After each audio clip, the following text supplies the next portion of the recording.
स्वः तत्सवितुर्वरेण्यं भर्गो देवस्य धीमहि धियो यो नः प्रचोदयात्। ॐ सहना भवतु सहनौ भुनक्तु सह वीर्यं करवावहै तेजस्विनावधीतमस्तु मा विद्विषावहै। ॐ शान्ति शान्ति शान्तिः।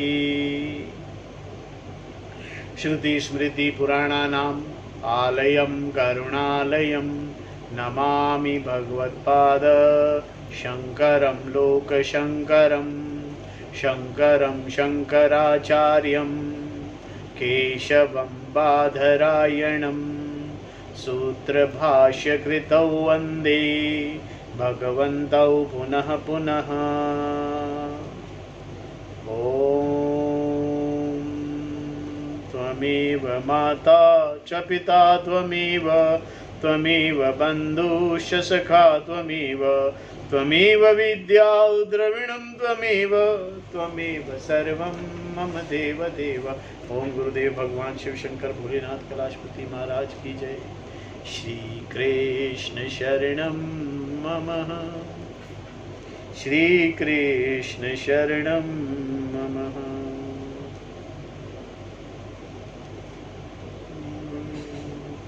हरे राम राम राम हरे हरे हरे कृष्णा कृष्ण कृष्ण हरे हरे हरे राम राम राम हरे हरे हरे कृष्ण कृष्ण कृष्ण हरे हरे हरे राम राम राम हरे हरे हरे कृष्ण कृष्ण कृष्ण हरे हरे। देव ऋषि नारद भगवान की जय हो। सूत जी महाराज की जय। शौनक आदि ऋषियों की जय। भगवान महर्षि व्यास जी महाराज की जय। शुकदेव भगवान की जय। शंकराचार्य भगवान की जय। स्वामी चिन्मयानंद भगवान की जय। स्वामी दयानंद भगवान की जय। स्वामी प्रबुदानंद भगवान की जय। माता पिता की जय। सभी गुरु देवताओं की जय। सभी गुरु देवताओं की जय। श्री कृष्ण गोविंद हरे मुरारे हे नाथ नारायण वासुदेवा। श्री कृष्ण गोविंद हरे मुरारी हे नाथ नारायण वासुदेवा। श्रीमन्नारायण नारायण नारायण भजमन नारायण नारायण नारायण। श्रीमद् भागवत कथा चतुर्थ स्कंद 11वां अध्याय। 10वें अध्याय में हमने भगवान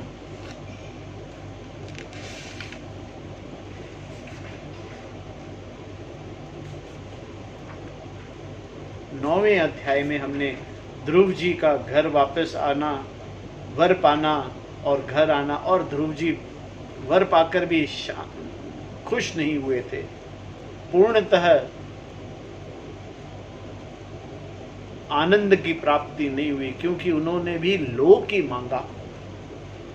चाहे मृत्यु लोक मांगा, चाहे स्वर्ग लोक मांगा, चाहे ध्रुव लोक मांगा, चाहे कोई ज्ञान लोक, अगर लोक मांग रहे हो तो वो भी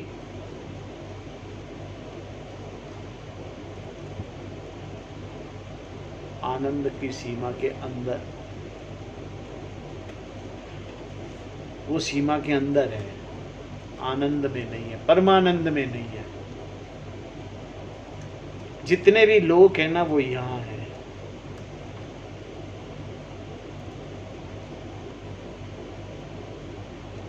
बुद्धि में इनको समझना ही ज्ञान है कि लोकों में शांति नहीं है, लोकों में सुख नहीं है, स्वर्गलोक में भी कोई सुख नहीं है। सुख तो ज्ञान में है, ज्ञान में ही सुख है, आनंद है, क्योंकि ज्ञान ही परमानंद है। ज्ञान ही मोक्ष है।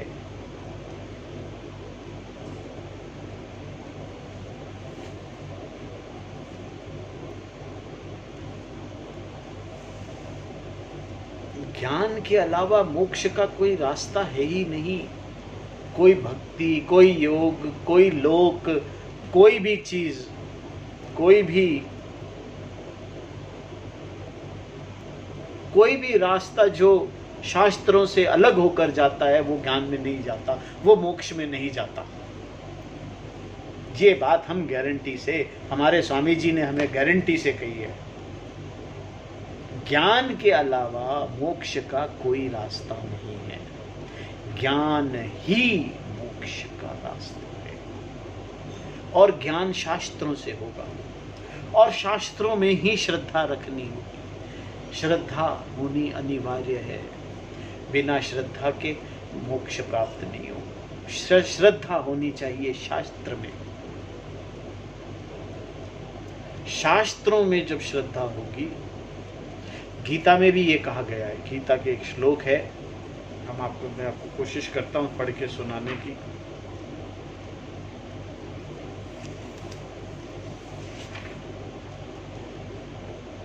श्रद्धावान लभते ज्ञानम तत्पर सतेन्द्रियः ज्ञानम लब्ध्वा पराम शांतिम चिरेण अधिगच्छते। सतेन्द्रिय, जितेंद्रिय, साधन परायण, तत्परः, साधारण, साधन परायण, श्रद्धावान, श्रद्धावान मनुष्य, ज्ञानम, ज्ञान को, लभते, प्राप्त होता है। ज्ञान को प्राप्त होकर बिना विलंब तत्काल ही परम शांति को प्राप्त हो जाता है। परम शांति को प्राप्त होना मोक्ष को प्राप्त होता है। जो मनुष्य जिसे ज्ञान में, अपने टीचर में श्रद्धा होगी, ज्ञान, पहले तो बुद्धि तैयार होनी चाहिए ज्ञान के लिए। बुद्धि तैयार कैसे होगी? कर्म योगों के द्वारा। कर्म योग के द्वारा अंतःकरण शुद्ध होने से बुद्धि में विवेकता आएगी, और वो विवेकता पूर्ण बुद्धि, उसमें श्रद्धा होगी तो वो ज्ञान, शास्त्रों का श्रवण करेगी। शास्त्रों का श्रवण करने के लिए सही गुरु से ज्ञान प्राप्त करेगी। सही गुरु से ज्ञान प्राप्त करने से, सही गुरु से ज्ञान प्राप्त करने की भी हमने एक विधि रखी थी कि गुरु की सेवा करनी है। गुरु की सेवा करने का मतलब है गुरु का जो कहे उसमें श्रद्धा रखना, गुरु में उससे सही करेक्ट क्वेश्चन करना, सही प्रश्न, बहस नहीं करनी। सही नहीं समझ में आया उसका, वो पूछा, उसको प्रश्न किया, पर आर्ग्यूमेंट नहीं करनी। आर्ग्यूमेंट करने से श्रद्धा नहीं होती। श्रद्धा होनी बहुत जरूरी है। श्रद्धा के बिना, शास्त्रों में श्रद्धा के बिना ज्ञान नहीं होगा। जिसे शास्त्रों में श्रद्धा होगी और जिसने अपने सेंस ऑर्गन्स, अपने ये जितने भी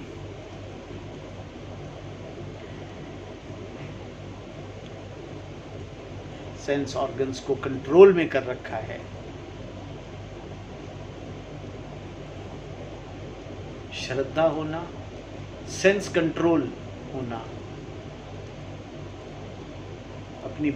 अपने ये जितने भी ये इंद्रियां हैं इनको ऊपर कंट्रोल होना, ये भागे नहीं, विषय से भटके नहीं। अगर ये भटकेंगी तो ज्ञान नहीं होगा। विषय से भटकना नहीं है। इंद्रियों को कंट्रोल में रखने का मतलब है इंद्रियों को बाकी सब चीजों के बारे में समझ आ जाएगी। विषय हमारा जो है इससे नहीं भटकना है, बाकी साधनों में उलझना नहीं है। ये विषय इंद्रियों को कंट्रोल करने का रास्ता। इंद्रियों को कंट्रोल करने का मतलब है साधन के अंदर खोना नहीं है। सब चीजें साधन है, हर चीज साधन है, उस साधन में खोना नहीं है। ये इंद्रिय कंट्रोल है, वैराग होना, सब चीजों से वैराग, सब कर्मों से वैराग, सब इच्छाओं से वैराग, क्योंकि वो सब साधन है, ज्ञान के साधन। और अगर आप उनमें खो जाएंगे तो फिर ज्ञान कैसे होगा? तो सही शास्त्रों में श्रद्धा, सही टीचर से ज्ञान, और सारे के सारे सेंस ऑर्गन्स, अपनी इंद्रियों पर कंट्रोल, ज्ञान की तरफ आपको लेकर जाएगा ही जाएगा। ज्ञान होगा ही होगा, और ज्ञान होते ही मोक्ष हो जाएगा। ज्ञान ही मोक्ष हो जाएगा।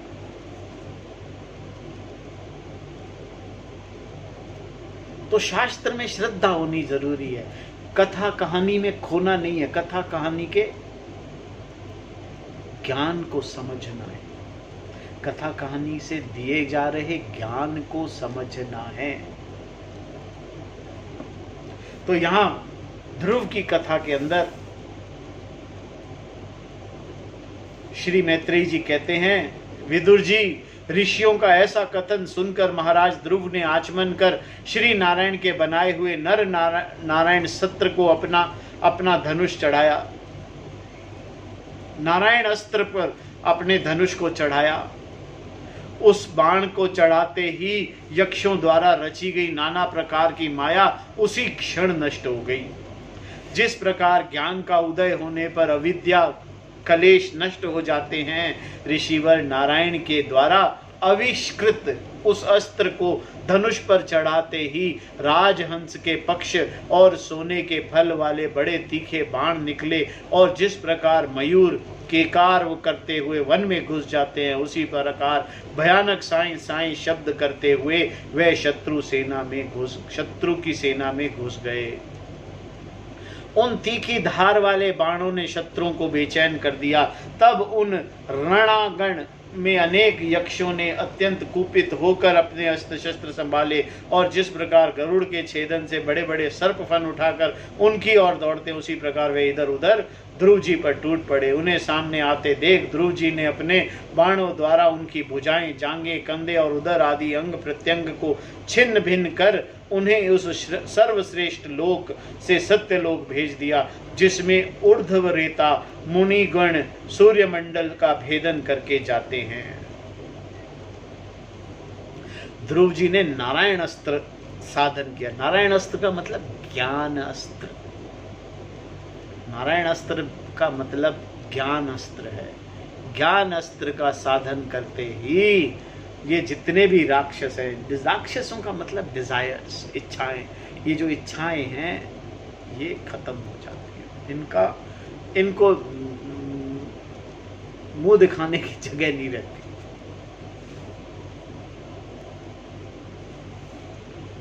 तो ज्ञान अस्त्र का ही साधन करना है, ज्ञान का ही साधन करना है। ज्ञान ही एकमात्र लक्ष्य है। आगे श्री मैत्रेयी जी कहते हैं कि अब उनके पितामह स्वयंभू मनु ने देखा कि विचित्र रथ पर चढ़े हुए ध्रुव अनेकों निरपराध यक्षकों को मार रहे हैं, तो उन्हें उन पर बहुत दया आई। वे बहुत से ऋषियों को साथ लेकर वहां आए और अपने पौत्र ध्रुव जी को समझाने लगे। ध्रुव जी कौन है? स्वयंभू मनु के पौत्र। स्वयंभू मनु के दो पुत्र थे, उत्तानपाद और प्रियव्रत,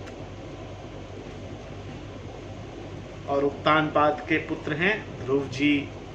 मनु जी ने कहा, बेटा बस अधिक क्रोध करना ठीक नहीं है, यह पापी नरक का द्वार है। इसी के वशीभूत होकर तुमने इन निरपराध यक्षों का वध किया है। तात, तुम जो निर्दोष यक्षों का संहार पर उतर रहे हो, यह हमारे कुल के योग्य कर्म नहीं है। साधु पुरुष इसकी बड़ी निंदा करते हैं। बेटा, तुम्हारा अपने भाई पर बड़ा अनुराग था, यह तो ठीक है, परंतु देखो उसके वध से संतप्त होकर तुमने एक यक्ष के अपराध करने पर प्रसंगवश कितनों की हत्या कर डाली। इस जड़ शरीर को ही आत्मा मानकर इसके लिए पशुओं की भांति प्राणियों की हिंसा करना, यह भगवत सेवी साधु जनों का मार्ग नहीं है। प्रभु की आराधना करना बड़ा कठिन है, परंतु तुमने तो लड़कपन में ही संपूर्ण भूतों का आश्रय स्थान श्री हरि को सर्वभूतात्म भाव से आराधना करके उनका परम पद प्राप्त कर लिया। तुम्हें तो प्रभु भी अपना प्रिय भक्त समझते हैं तथा भक्तजन भी तुम्हारा आदर करते हैं। तुम साधु जनों के पद प्रदर्शक हो, फिर भी तुमने ऐसा निंदनीय कर्म कैसे किया। सर्वात्मा श्री हरि तो अपने ही से बड़े पुरुषों के प्रति सहनशीलता, छोटों के प्रति दया, बराबर वालों के प्रति मित्रता और समस्त जीवों के साथ समता का बर्ताव करने से ही प्रसन्न होते हैं। और प्रभु के प्रसन्न हो जाने पर पुरुष प्राकृत गुण एवं उनके कार्य रूप लिंग शरीर से छूटकर परमानंद स्वरूप ब्रह्म पद को प्राप्त कर लेता है। बेटा ध्रुव, देह आदि के रूप में प्रणीत हुए पंचभूतों से ही स्त्री पुरुष का आविर्भाव होता है और फिर उनके पारस्परिक समागम से दूसरे स्त्री पुरुष उत्पन्न होते हैं। ध्रुव, इस प्रकार भगवान की माया से सत्वादि गुणों से न्यूनाधिक भाव होने से ही जैसे भूतों द्वारा शरीरों की रचना होती है, वैसे ही उनकी स्थिति और प्रलय भी होता है। पुरुष श्रेष्ठ निर्गुण परमात्मा तो इनमें केवल निमित्त मात्र है। उसके आश्रय से यह कार्य कारणात्मक जगत उसी प्रकार भ्रमता रहता है जैसे चुंबक के आश्रय से लोहा काल शक्ति के द्वारा कर्मश सत्ववादी गुणों से क्षोभ होने से लीलामय भगवान की शक्ति से सृष्टि आदि के रूप में विभक्त हो जाती है। अतः भगवान अकर्ता होकर भी जगत की रचना करते हैं और संहार करने वाले न होकर भी इसका संहार करते हैं। सचमुच उन अनंत प्रभु की लीला सर्वथा चिंतनीय है।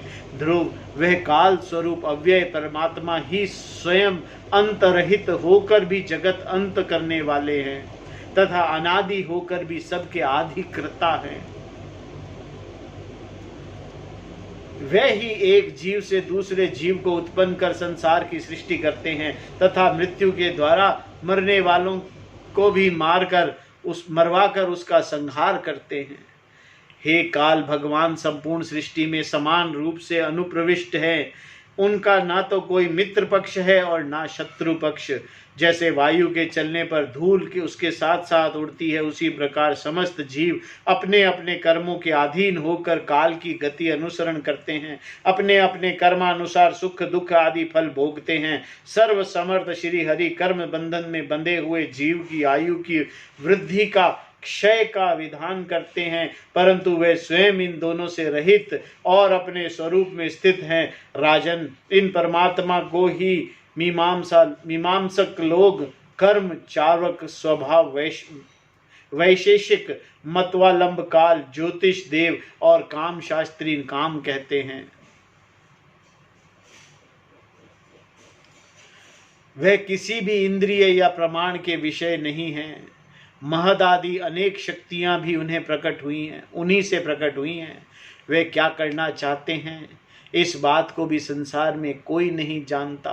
फिर भी अपने मूल कारण उन प्रभु को तो जान ही कौन सकता है। बेटा, यह कुबेर के अनुचर तुम्हारे भाई को मारने वाले नहीं हैं, क्योंकि मनुष्य के जन्म का मरण का वास्तविक कारण तो ईश्वर है। एकमात्र वही संसार को रचता पालता और नष्ट करता है, किंतु अहंकार शून्य होने के कारण इसके गुण और कर्म से वह सदा निर्लेप रहता है। वह संपूर्ण प्राणियों का अंतरात्मा है। नियंता और रक्षा करने वाले प्रभु ही अपनी माया शक्ति से युक्त होकर समस्त जीवों का सर्जन पालन और संहार करते हैं। जिस प्रकार नाक में नकेल पड़े हुए बैल अपने मालिक का भोजा ढोते हैं, उसी प्रकार जगत की रचना करने वाले ब्रह्म आदि नाम रूप डोरी से बंधे हुए उन्हीं की आज्ञा का पालन करते हैं। वे अभक्तों के लिए मृत्यु रूप और भक्तों के लिए अमृत रूप है तथा संसार के एकमात्र आश्रय हैं। तात तुम सब प्रकार उन्हीं परमात्मा की शरण लो। तुम 5 वर्ष की अवस्था में अपनी सौतेली माता के वाग बाणों से मारमहत होकर माँ की गोद छोड़कर वन को चले गए थे। वहां तपस्या के द्वारा जिन ऋषिकेश भगवान की आराधना करके तुमने त्रिलोक के ऊपर ध्रुव पद प्राप्त किया, और जो ऊपर वैर भावहीन सरल हृदय में वात्सल्यवश विशेष रूप से विराजमान हुए थे, उन निर्गुण अद्वितीय अविनाशी और नित्य मुक्त परमात्मा को आध्यात्म दृष्टि से अपने अंतःकरण में ढूंढो। उनमें यह भेदभाव प्रपंच न होने पर भी प्रतीत हो रहा है। ऐसा करने से सर्वशक्ति संपन्न परमानंद स्वरूप सर्व अंतर्यामी भगवान अनंत में तुम्हारी सुदृढ़ भक्ति होगी, और उसके प्रभाव से तुम मैं और मेरेपन के रूप में दृढ़ हुई अविद्या को गांठ को काट डालोगे। राजन, जिस प्रकार औषधि से रोग शांत किया जाता है, उसी प्रकार मैंने तुम्हें जो कुछ उपदेश दिया है उस पर विचार करके अपने क्रोध को शांत करो। क्रोध कल्याण मार्ग का एक बड़ा विरोधी है। भगवान तुम्हारा मंगल करें। क्रोध के वशीभूत हुए पुरुष से सभी लोगों को बड़ा भय होता है, इसीलिए जो बुद्धिमान पुरुष ऐसा चाहता है कि मुझसे किसी भी प्राणियों को भय ना हो और मुझे भी किसी से भय ना हो, उसे क्रोध का वश में कभी ना होना चाहिए। तुमने जो यह समझकर कि यह मेरे भाई को मारने वाले हैं, इतने यक्षों का संहार किया है, इससे तुम्हारे द्वारा भगवान शंकर के सखा कुबेर जी का बड़ा अपराध हुआ है। इसीलिए बेटा, जब तक कि महापुरुषों का तेज हमारे कुल को आक्रांत नहीं कर लेता, इसके पहले ही विनम्र भाषण और विनय के द्वारा शीघ्र उन्हें प्रसन्न कर लो। इस प्रकार स्वयंभू मनु ने अपने पौत्र ध्रुव को शिक्षा दी। तब ध्रुव जी ने उन्हें प्रणाम किया। इसके पश्चात महर्षियों के सहित अपने लोक को चले गए। ओम नमो भगवते वासुदेवाय। ओम नमो भगवते वासुदेवाय। ओम नमो भगवते वासुदेवाय। 12वां अध्याय। ध्रुव जी का कुबेर को वरदान और विष्णु लोक की प्राप्ति। श्री मैत्रेय जी कहते हैं, विदुर जी, ध्रुव का क्रोध शांत हो गया और वह यक्षों के वध से निवृत्त हो गए। यह जानकर भगवान कुबेर वहां आए। उस समय यक्ष, चारण और किन्नर लोग उनकी स्तुति करने लगे। उन्हें देखते ही ध्रुव जी हाथ जोड़कर खड़े हो गए। तो तब कुबेर ने कहा, श्री कुबेर बोले, शुद्ध हृदय क्षत्रिय कुमार, तुमने अपने दादा के उपदेश से ऐसा दुस्तज्य वैर त्याग दिया, इससे मैं तुम पर बहुत प्रसन्न हूँ। वास्तव में न तुमने यक्षों को मारा है और न यक्षों ने तुम्हारे भाई को। समस्त जीवों की उत्पत्ति और विनाश का कारण तो एकमात्र काल ही है। मैं तू आदि मिथ्या बुद्धि तो जीव की अज्ञानवश स्वप्न के समान शरीर आदि को ही आत्मा मानने से उत्पन्न होती है। जैसे ही आत्मा को शरीर मान लेते हैं, वैसे ही मैं, तू और ये सब चीजें शुरू हो जाती है। इसी से मनुष्य को बंधन एवं दुख आदि विपरीत अवस्थाओं की प्राप्ति होती है। ध्रुव, अब तुम जाओ, भगवान तुम्हारा मंगल करें। तुम संसार पाश से मुक्त होने के लिए सब जीवों में समदृष्टि रखकर सर्वभूत आत्मा भगवान श्री हरि का भजन करो। वे संसार पाश का छेदन करने वाले हैं तथा संसार की उत्पत्ति आदि के लिए अपनी त्रिगुणात्मिक और माया शक्ति से युक्त होकर भी वास्तव के उसके रहित हैं। उनके चरण कमल ही सबके लिए भजन करने योग्य हैं। प्रियवर, हमने सुना है तुम सर्वदा भगवान कमल नाभ के चरण कमलों के समीप रहने वाले हो, इसीलिए तुम अवश्य ही वर पाने योग्य हो। ध्रुव, तुम्हें जिस वर की इच्छा हो वह मुझसे निसंकोच एवं निशंक होकर मांग लो। श्री मैत्रेय जी कहते हैं, विदुर जी, यक्षराज कुबेर ने जब इस प्रकार वर मांगने के लिए आग्रह किया, तब महाभागवत महामती ध्रुव जी ने उनसे यही मांगा कि मुझे श्री हरि की अखंड स्तुति बनी रहे, जिससे मनुष्य सहज ही दुस्तर संसार सागर को पार कर जाता है। जब भी भगवान से मांगो तब ज्ञान मांगो, ज्ञान, कि आपकी बुद्धि हमेशा ज्ञान प्राप्त की ओर जाए। अगर बुद्धि ज्ञान प्राप्त की ओर जाएगी तो सारे साधन अपने आप सुगम हो जाएंगे, क्योंकि आपने ज्ञान के लिए साधन चाहिए, और कोई साधनों का और कोई पर्पस ही नहीं है। ये साधन सारे ज्ञान के लिए। तो जब भी मांगो भगवान से ज्ञान मांगो। ज्ञान के सिवा कुछ और मांगने लायक है ही नहीं, क्योंकि अगर ज्ञान मांगेंगे तो साधन अपने आप उसी तरफ जाने के साधन मिल जाएंगे। एड़ा वेड़ा के पुत्र कुबेर जी ने बड़े प्रसन्न मन से उन्हें भगवत स्मृति प्रदान की। फिर उनके देखते ही देखते वे अंतर ध्यान हो गए। इसके पश्चात ध्रुव जी भी अपनी राजधानी को लौट आए। वहां रहते हुए उन्होंने बड़ी बड़ी दक्षिणाओं वाले यज्ञों को भगवान यज्ञ पुरुष की आराधना की। भगवान की दिव्य क्रिया और देवता संबंधी समस्त कर्म और उसके फल हैं, तथा वे ही कर्म फल के दाता भी हैं। सर्व उपाधि शून्य सर्वात्मा श्री अच्युत्य प्रबल वेग युक्त भक्ति भाव रखते हुए ध्रुव जी ने अपने में और समस्त प्राणियों में सर्वव्यापक श्री हरि को ही विराजमान देखा। ध्रुव जी बड़े ही शील संपन्न, ब्राह्मण भक्त, दीन वत्सल और धर्म मर्यादा के रक्षक थे। उनकी प्रजा उन्हें साक्षात पिता के समान मानती थी। इस प्रकार तरह तरह के ऐश्वर्य भोग से पुण्य का और भोगों का त्याग पूर्वक यज्ञ आदि कर्म के अनुष्ठान से पाप का क्षय करते हुए उन्होंने 36,000 वर्षों तक पृथ्वी का शासन किया। जितेंद्रिय महात्मा ध्रुव इसी तरह अर्थ, धर्म और काम के संपादन में बहुत से वर्षों बिताकर अपने पुत्र उत्कल को राज सिंहासन सौंप दिया। इस संपूर्ण दृश्य प्रपंच को अविद्या रचित स्वप्न और गंधर्व नगर के समान माया से अपने को कल्पित मानकर, यह समझकर कि शरीर, स्त्री, पुत्र, मित्र, सेना, भरा पूरा खजाना, जनाने, महल, सुरमय विहार भूमि और समुद्र पर्यंत भूमंडल का राज्य, यह सभी काल के गाल पड़े हुए हैं, वह बद्रिक आश्रम को चले गए। वहां उन्होंने पवित्र जल में स्नान कर इंद्रियों को विशुद्ध शांत किया। फिर स्थिर आसन में बैठकर प्राणायाम द्वारा वायु को वश में किया। तदंतर मन के द्वारा इंद्रियों को ब्रह्म विषयों से हटाकर मन को भगवान में स्थूल विराट स्वरूप में स्थिर कर दिया। कैसे किया? मन के द्वारा इंद्रियों को, सही बुद्धि के द्वारा इंद्रियों को कंट्रोल कर लिया।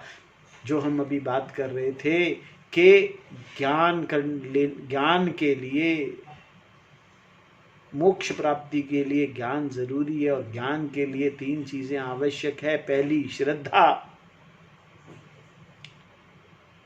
दूसरी सही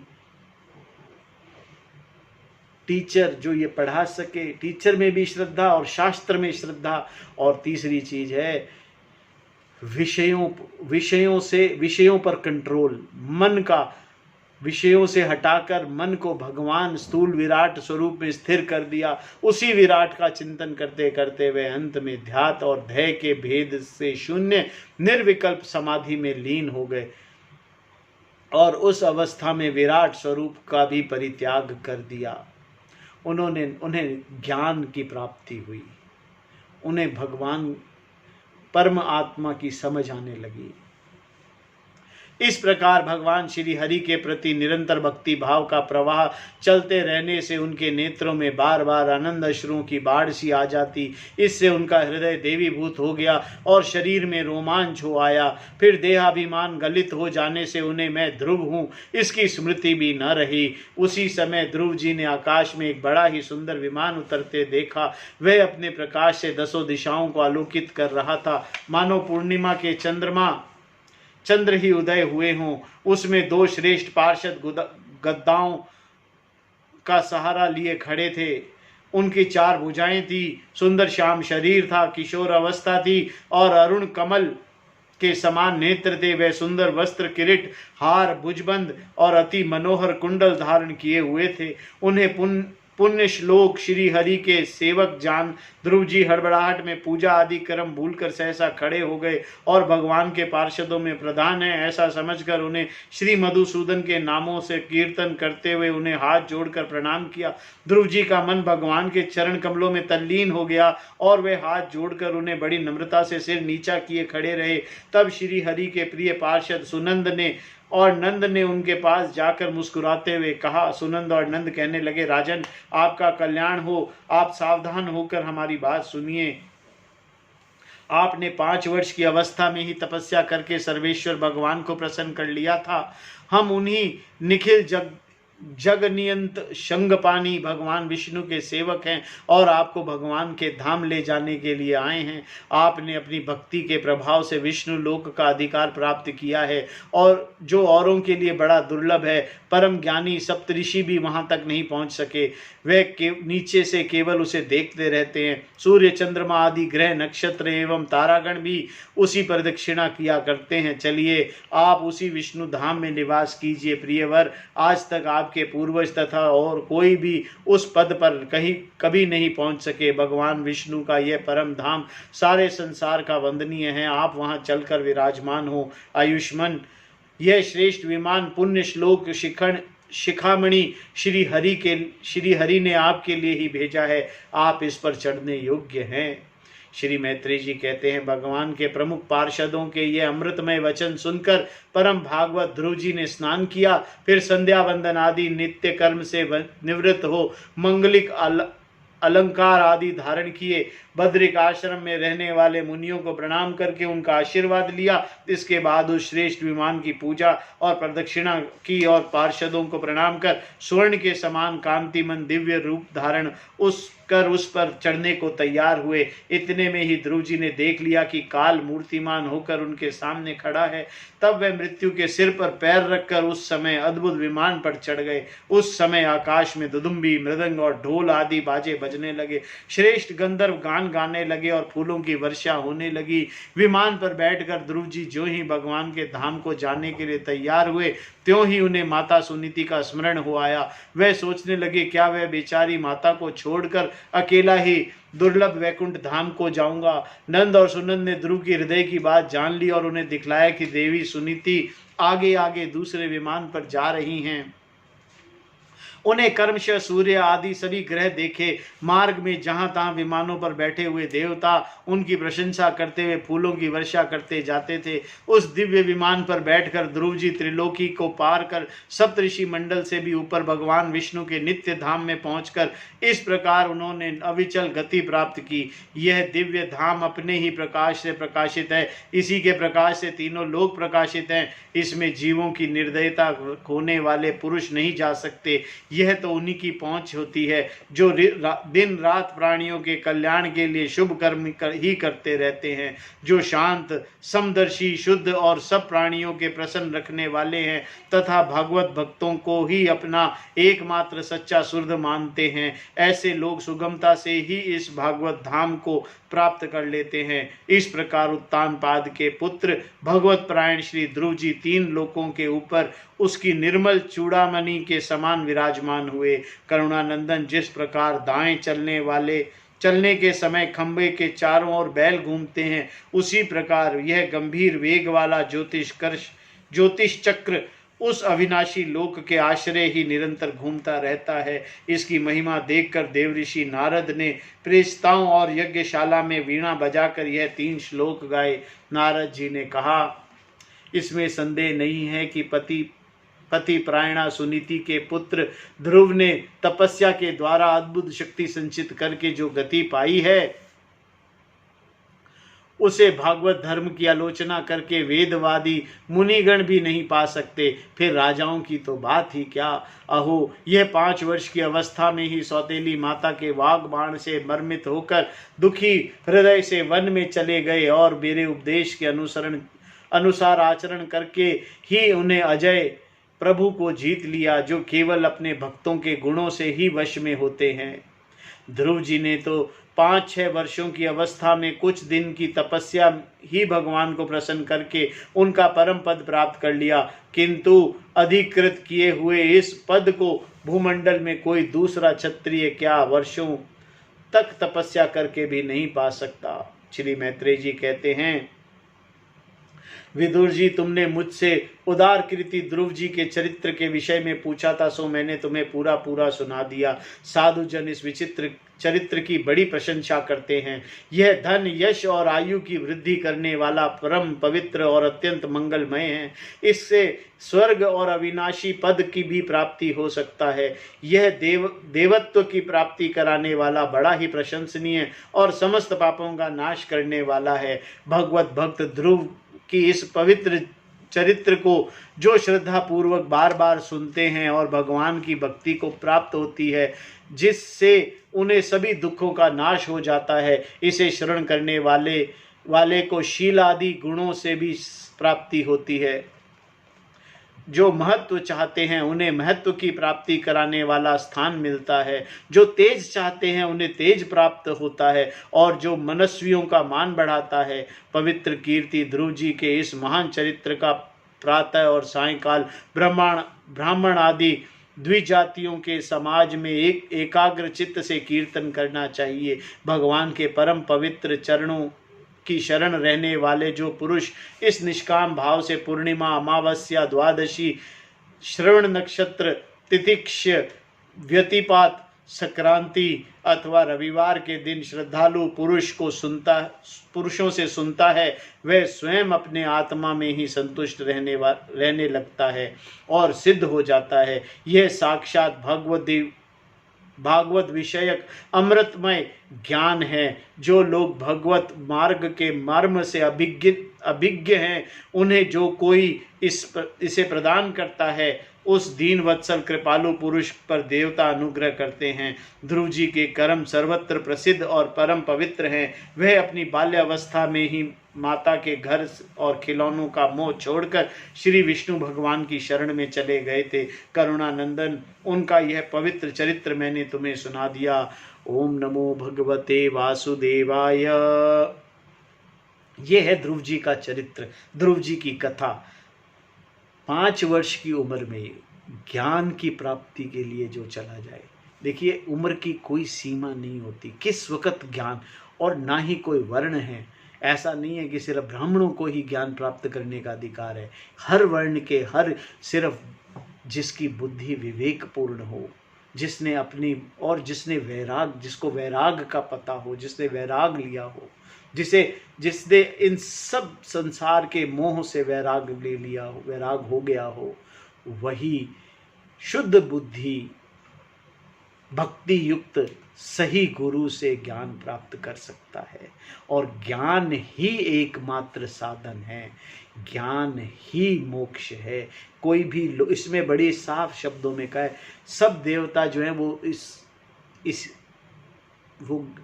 उनमें ज्ञान नहीं है, किसी लोक में ज्ञान नहीं है, सिर्फ ज्ञान ही मोक्ष है। किसी लोक में मोक्ष नहीं है, मोक्ष सिर्फ ज्ञान में है।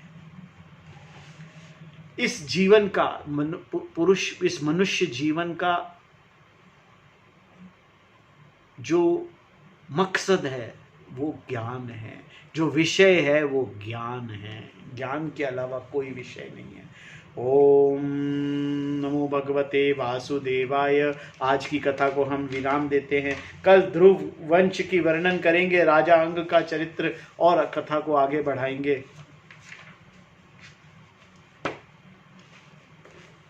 श्रीमन्नारायण नारायण नारायण, हरिहर नारायण नारायण नारायण। आरती अति पावन पुराण की, धर्म भक्ति विज्ञान खान की। आरती अति पावन पुराण की, धर्म भक्ति विज्ञान खान की। महापुराण भागवत निर्मल शुक मुख विगलित निगम कल्प फल, परमानंद सुधारसमय लीलारति रस रस निधान की। आरती अति पावन पुराण की, धर्म भक्ति विज्ञान खान की। कलिमल मथनि त्रिताप निवारिणी, जन्म मृत्युमय भव भयहारिणी। सेवत सतत सकल सुखकारिणी, सौम्यौषधि हरिचरित गान की। आरती अति पावन पुराण की, धर्म भक्ति विज्ञान खान की। विषय विलास विमोह विनाशिनी, विमल विराग विवेक विकासिनी। भगवत रहस्य प्रकाशिनी, परम ज्योति परमात्म ज्ञान की। आरती अति पावन पुराण की, धर्म भक्ति विज्ञान खान की। परमहंस मुनि मन उल्लासिनी, रसिक हृदय रस रास विलासिनी। भुक्ति मुक्ति रति प्रेम सुदासिनी, कथा किंचन प्रिय सुजान की। आरती अति पावन पुराण की, धर्म भक्ति विज्ञान खान की। आरती अति पावन पुराण की, धर्म भक्ति विज्ञान खान की। ओम नमो भगवते वासुदेवाय नमः। ओम पूर्णमदः पूर्णमिदं पूर्णात् पूर्णमुदच्यते पूर्णस्य पूर्णमादाय पूर्णमेवावशिष्यते। ओम शांति शांति शांति। ओम नमो भगवते वासुदेवाय। ओ हरि ओम तत्सत। ओम गुरुभ्यो नमः। ओम श्रीमन्नारायण नारायण नारायण।